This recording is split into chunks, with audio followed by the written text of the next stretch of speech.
Hi there, it's Anita Johnson, and just a quick request before we get started.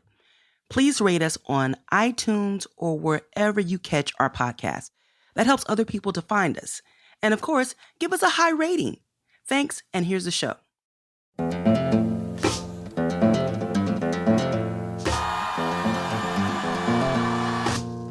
Making contact. Making contact.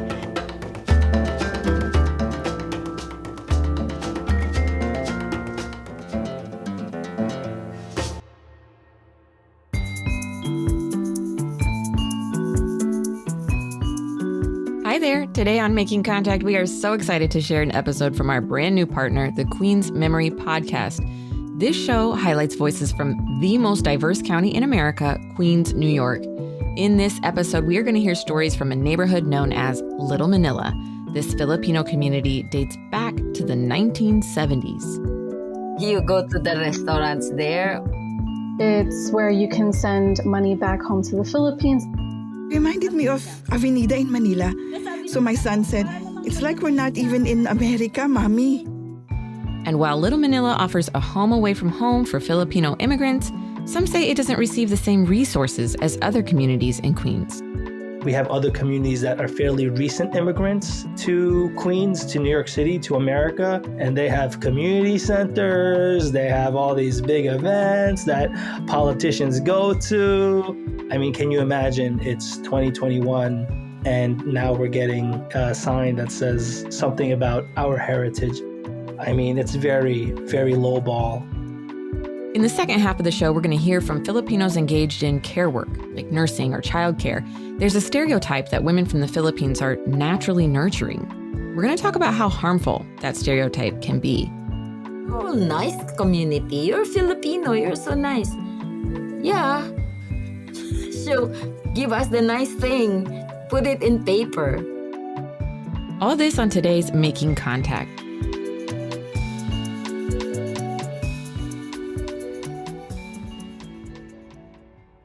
I'm Amy Gastelum. This episode was produced in English. If you want to listen in Tagalog, go to our website, radioproject.org, to find the link. Gawa sa Ingles itong episode.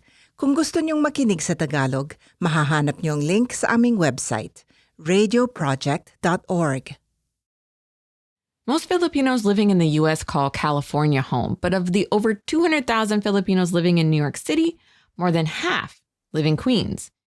Today, we're going to hear stories from Little Manila in Woodside, Queens, a neighborhood dotting Roosevelt Avenue that stretches between 63rd and 70th Streets. First up, we have an ode to the area. It's shops, it's politics, it's art. This episode was produced and hosted by Rosalind Tordesillas of Queen's Memory Podcast. Let's listen. So as soon as I moved to New York City, I looked for the community that was familiar to me. Then, I found Woodside. It's my community for sure. I claim it. You cannot refuse Woodside. Gusto mong kumain ng bangos?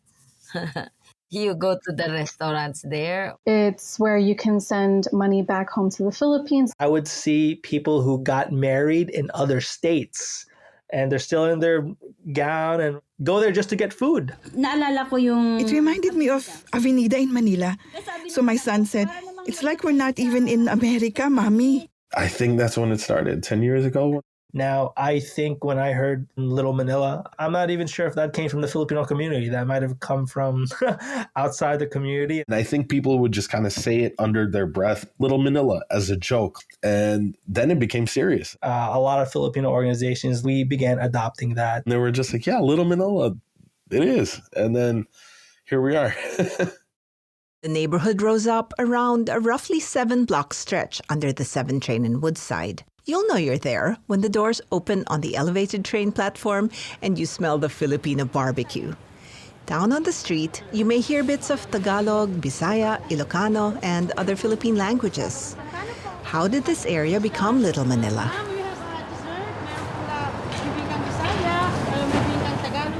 The community here in Woodside was not like this always. When I was growing up, probably until I was about 12 or so, the street where the store was on was Irish and Italian. maybe one other Filipino family on that block or two. Now it's like Filipinos are everywhere. That was Joe Castillo. His family owns PhilAm Food Mart, the oldest surviving Filipino grocery in Woodside. His parents opened it in 1976. There were one or two other Filipino businesses back then, but not much of a community. Here's his mom, Zenaida Castillo, at the store. She goes by Ida. My cousins told us Queens is a haven for Filipinos, and most of the, I would say, dignitaries from the consulate lives in Elmhurst, Queens. But we cannot afford the rental there. We first started 5 doors away from here. We rented a place for 5 years, and then we got this. This is the corner building on Roosevelt Avenue and 70th Street. The location has served them well for another important reason. You find a hospital, you'll always find Filipino nurses and doctors. They knew that there was a small community of healthcare workers because of Elmhurst Hospital down the street. Other businesses followed, and they fed off each other's successes. Across 70th Street from PhilAm is another long-time draw, Ihawan Restaurant. Folks would come for a meal and then stock up. From Connecticut, Massachusetts, Jersey, Philadelphia. Oh, the most popular things I would say are, like the noodles, the pancit, the canton, the fish sauce, the vinegar, and the toyo. And not just food. In non-travel restricted times, Ida says she'd go back to the Philippines every 3 months for stock. For the holidays, she'd bring back parols, traditional star-shaped Christmas lanterns made of delicate materials like Japanese paper or kapis shell. I brought hundreds and hundreds. I put it out September. It did not even reach December. Staying connected to the Philippines was the whole purpose of the store. That permeated Joe's childhood, too. Behind the cash register, like underneath, there's shelves where we keep paper bags and stuff. I would take naps in there as a preschooler. I joke around that it's a second sibling because I know my parents consider it like another child of their own. The difference that I grew up in versus some of the other PhilAm kids that were my age, by virtue of the store, I was surrounded by the language and the food and the culture. PhilAm is an anchor for the Woodside community. Now, Woodside is an anchor for Filipinos to stay close to their heritage throughout New York City. Because of people from the outer boroughs or even Long Island, they see that there are Filipinos here. They're like, I could open up a restaurant in my neighborhood.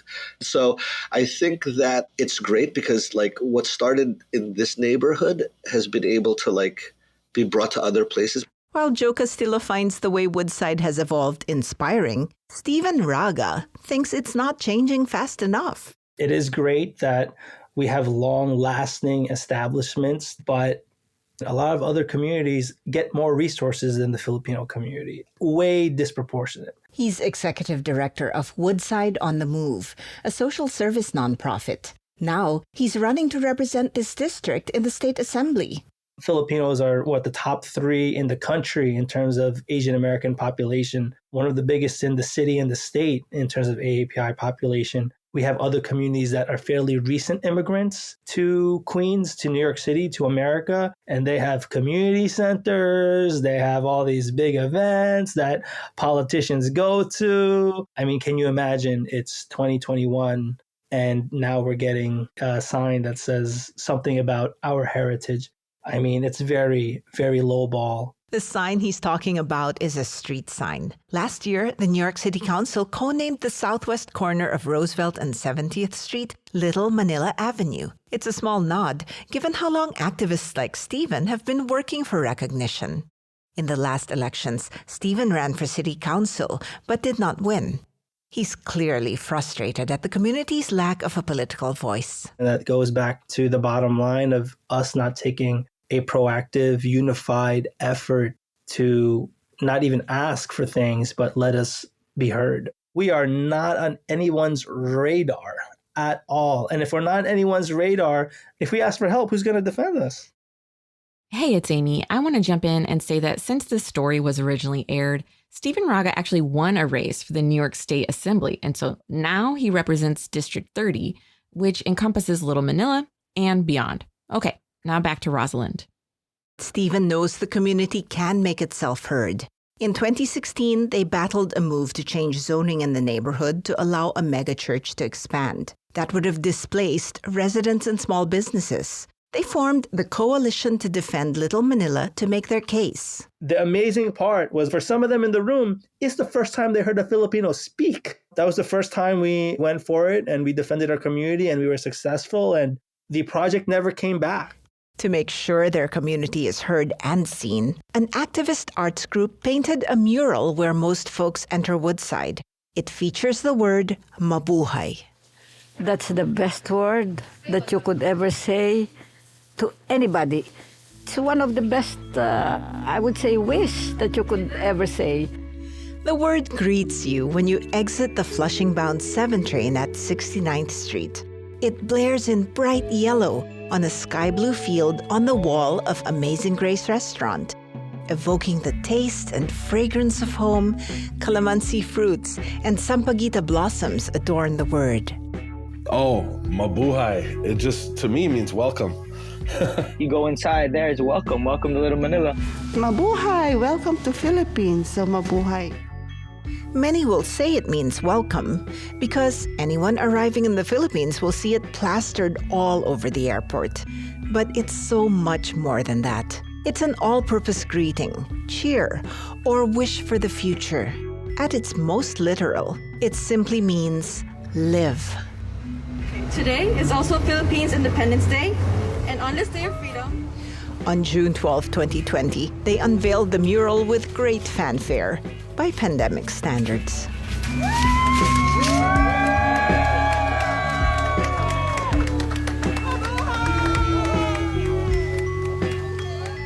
Jaclyn Reyes designed the mural and co-founded Little Manila Queens Bayanihan Arts. The group builds community through public art. When I meet Filipinos outside of New York, whether they're from like Chicago or from California or from Manila, they all know about the mural, and it means a lot that resonated with people.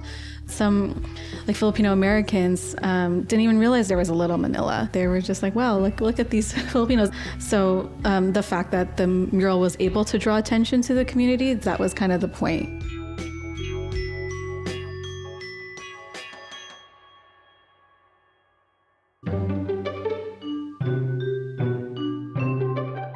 I'm Amy Gastelum. You're listening to Making Contact and an episode from our new podcast partner, Queen's Memory.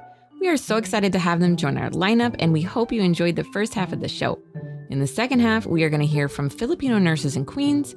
Lots of Filipinos do frontline care work in New York City and have been deeply affected by the COVID-19 crisis. If you want to learn more or you want to listen to the episode in Tagalog, go to our website, radioproject.org, and while you're there, leave us a comment. We want to hear from you. Okay, back to the show.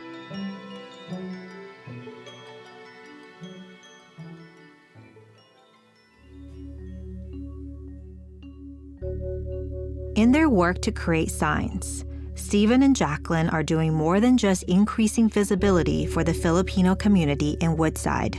They're also calling attention to the community's own needs. For her next project, Jaclyn is working on a monument to honor the care work many Filipinos are engaged in, and also to bring awareness to the care they deserve in return.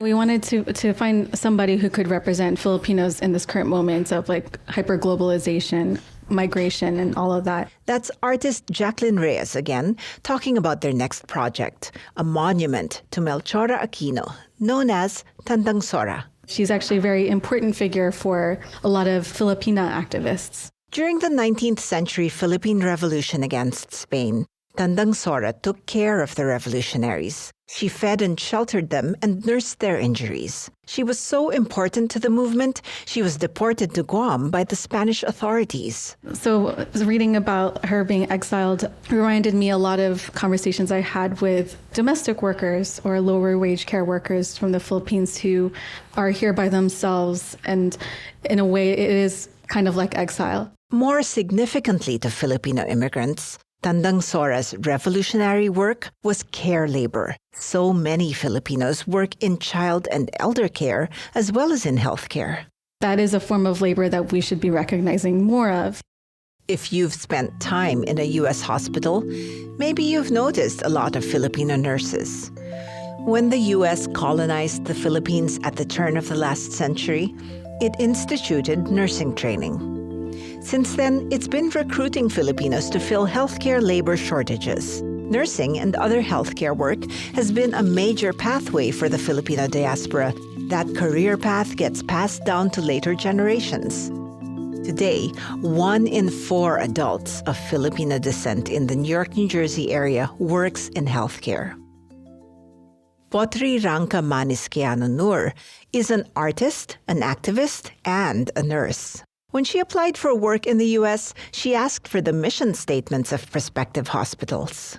And I fell in love with the mission of Mother Cabrini, serving the immigrants. She ended up at Cabrini Medical Center, named for the sainted Italian-American nun. She came to the U.S. in the 80s at the height of the AIDS epidemic. There was a lot of fear and stigma around that disease. So caring for patients with AIDS fell to Filipino nurses. We don't know that that's already racial discrimination in matters of labor assignment. Some patients would even say to her, I want a white nurse. Potri thinks overt discrimination is less common these days, thanks to nurses' unions. But nurses from the Philippines are still assigned more often to bedside care. Potri felt called to it and added her own special touch. When maximum doses of sedatives weren't enough for suffering patients, she'd sing them to sleep. Everything is fine. And I want you to sleep well tonight. Close your eyes. She says before she finished the song, they were asleep. Many Filipino nurses take pride in their reputation for extreme dedication. That commitment was tested when COVID hit. Gemma Balagtas is a nurse at Elmhurst Hospital Center. 12 hours kang nakabalot na hindi ka makahinga. 12 hours, you're wrapped up tight in gear. You go to the bathroom for a minute just to take it off and take a breath. Then someone codes. You go to help, and before you're done, another room codes. Coding is hospital speak for when a patient's heart and breathing stops. A whole team rushes to revive them. In February 2020, Gemma was the first in her unit to catch COVID. She was out for 18 days. Then returned to work in time for the worst days of New York's first surge. Elmhurst Hospital had become the epicenter of the epicenter. Remembering that hellish time still overwhelms her 2 years later. Talaga pong umiiyak kami dahil dun sa experience namin. We'd really cry from that experience. It's like nothing else. Especially when you see the patient. They were so strong. You were talking. You look for them later and someone says, oh, they're in the ICU. Then they're gone. They were healthy. You were just talking. Her first night back from quarantine, Gemma says patients were coding left and right. It was gutting work. As she struggled to keep up, she got chest pains herself. She'd just had COVID.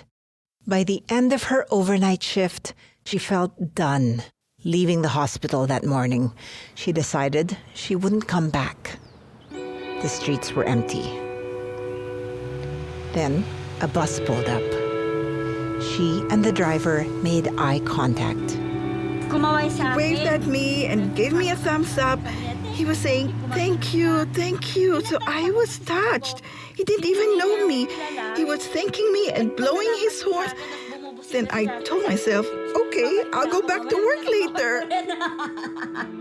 It took such a little gesture to pull her back from the brink. Some recent data shows that compared with their white counterparts, Filipinos are less likely to leave nursing jobs. They're also more likely to remain in direct care. That may help explain why disproportionate numbers of them fell to COVID. Only 4% of registered nurses are of Filipino descent. Yet, they accounted for about a third of all COVID-related RN deaths in the first year of the pandemic. Maybe they are trained to be more dedicated. Or maybe they just have fewer options. Because many Filipinos are in care work, people may stereotype them as naturally nurturing or especially suited to service. So it's just accepted that they regularly go above and beyond. Does Jaclyn, the artist, think that glorifying heroic caregiver Tandang Sora with a monument reinforces this stereotype? We are products of these larger policies that kind of perpetuate that sort of thinking. That's why it's good to kind of make art about it and try to get more of that nuanced conversation happening, because hopefully then we can show that these women are very complex, show that this servile expectation is kind of imposed, actually. I personally think that if Filipino women are busy doing the care work, that we should just reciprocate some of that care back. What Potri received back was not care, but pain. That was the time na ang president mismo is racist, no? Na tumaas ang hate crime, because it was a time when Trump called the COVID Chinese virus. In August 2021, Potri was handing out free masks on the subway. She offered them to a couple. The man grabbed the masks. Mind your own business, Ching. Go home to your dirty country. The woman hit her over and over. Potri counted more than 20 blows. She wanted to fight back. If I'll kick her knee, she'll fall down and she's gonna have a fracture. But the couple had a child in a stroller. Who will take care of this kid if I'll fracture her mom? She says that's Filipinos' attitude. You're getting beat up and you're still focused on care. Binubugbog ka na, care pa rin ang nakikita. Potri may buy into the belief that Filipinos can be especially caring, but she doesn't think they should be downtrodden. You're all nice community. You're Filipino. You're so nice. Yeah. So give us the nice thing. Put it in paper. If the community wants support written into law, Jaclyn and other activists are working to ensure it's heard. Recently, they campaigned to redraw the voting district lines in the Filipino neighborhoods. The Queens community was divided among 3 assembly districts and 2 Senate districts. So when we were looking at the maps of Little Manila, where all the businesses are, where the concentration of Filipinos lived, we saw that, for example, PhilAm Food Mart was in a different district than Amazing Grace, just 1 block away. If these businesses had an issue, for example, they couldn't go to the same leader and then easily one leader can just say, oh, it's not my responsibility, it's the other person's, and their voice politically is diluted. We try to make it as simple as possible that, number one, we are a real legitimate community of interest. We are important. Second, we should be together in the same district. We just want to go to one person who will actually take care of us and advocate for us. Putting the community in one district could bring the concrete change Potri wants. I'm so happy with the Mabuhay, the co-naming of the street. But will that deter anyone who wants to abuse us? She wants laws that send direct messages of protection and support, like those big signs on buses that warn riders about penalties for assaulting transit workers. There's a clear sign that don't assault an Asian. That's what I wanted. We need policy. A unified district could also help Stephen Raga win the assembly seat and become the first Filipino voted into office in New York. That would help deliver policies for the community. But murals, monuments, and street signs matter to him too. I don't think of it as aesthetics. He says, though they love them, those markers aren't just for Filipinos. We don't need a sign that says Filipinos are here. We know where to go if we need food, when we need to send money anywhere. The non-Filipinos are the ones who should know, and that's really who the sign is for, to let them know that we're here. For the Queen's Memory Podcast, I'm Rosalind Tordesillas.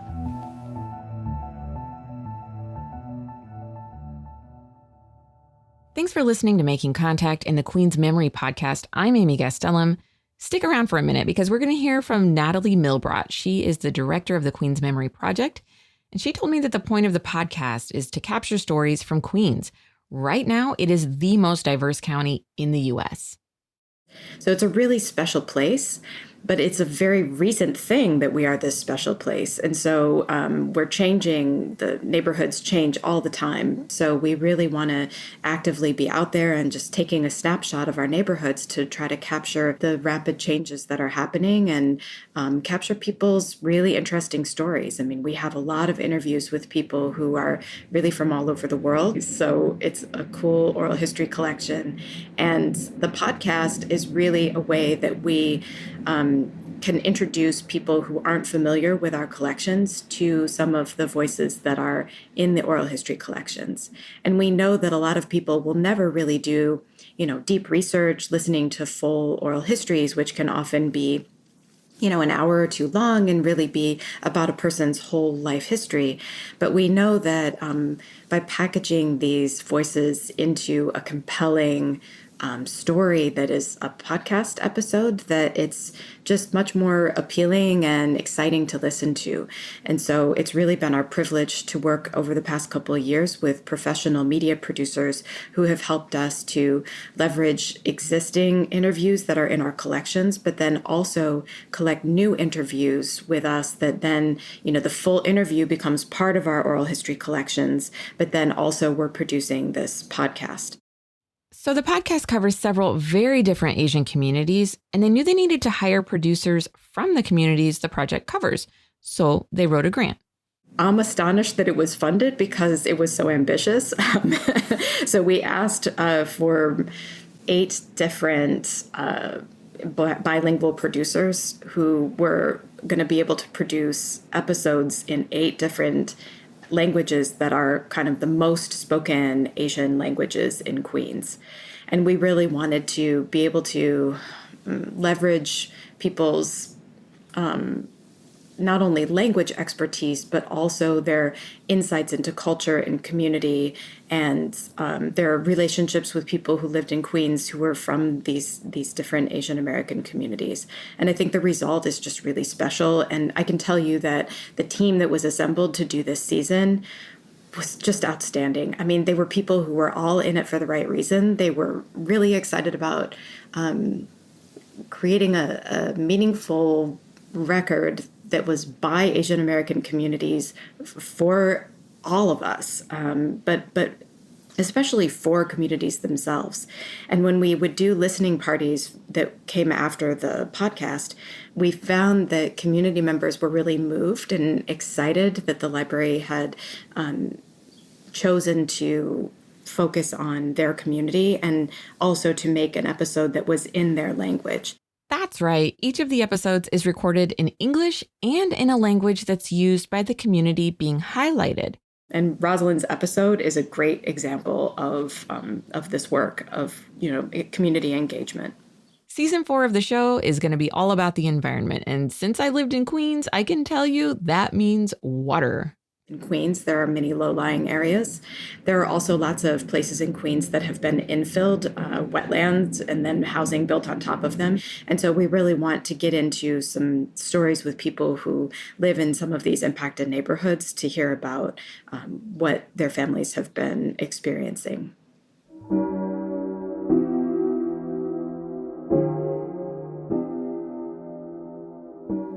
Awesome. Is there anything else that you think we should know?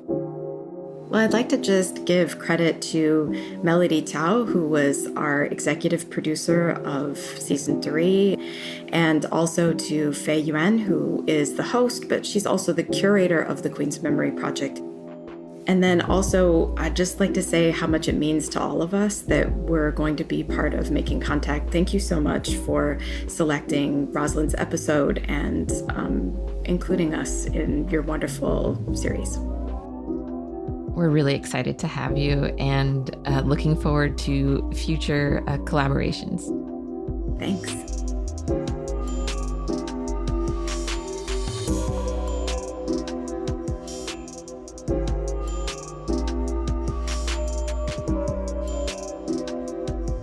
That's it for Making Contact today. Thanks for listening. I've been your host, Amy Gastelum. We'll be right here for you next week. Until then.